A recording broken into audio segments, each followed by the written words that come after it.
সামনে ভ্যালেন্টাইন, তারপরে ঈদ, ডেফিনেটলি এই টাইমটাতে আমাদের একটু রাশ আওয়ার যায়, সো রাশ আওয়ার যাচ্ছে। নতুন বছর কোনো পরিকল্পনা নাই, হচ্ছে অ্যাজ ইট ইজ। হজ করতে যেতে চাই আম্মুকে নিয়ে, অনেক দিনের পরিকল্পনাই।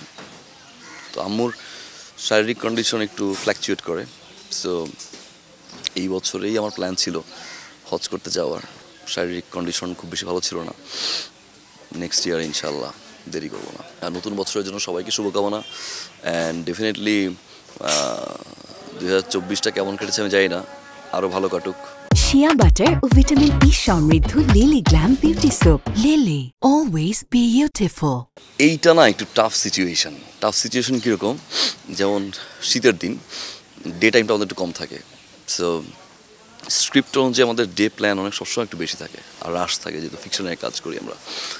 এই রাশ আওয়ারের ভিতরে না আসলে একটা সিন থেকে একটা সিনের যাওয়া, প্রিপারেশন নেওয়া, কস্টিউমের প্রিপারেশন, রিহার্সেল, এক্সট্রা কী করা যায় সব কিছু ভাবা।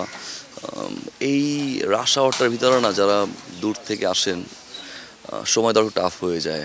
সেলফি তোলা বা অটোগ্রাফ দেওয়া বা 1-2 মিনিট কথা বলা একটু টাফ হয়ে যায়। একদিকে কাজের প্রেশার, একদিকে সবাই তাকিয়ে আছে, সো একটু টাফ টাইম আর কি এই সময়টা।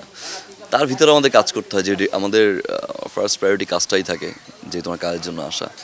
সো ভালো ছিল। আর যেই লোকেশনে শ্যুট করছি, নবাবগঞ্জ, এখানকার মানুষ অনেক হেল্পফুল এবং সবাই অনেক সুইট। হ্যাঁ, মানে সময় দিতে পারিনি তো কী হয়েছে, মানে সাপোর্টিভ ছিল, and I love them all.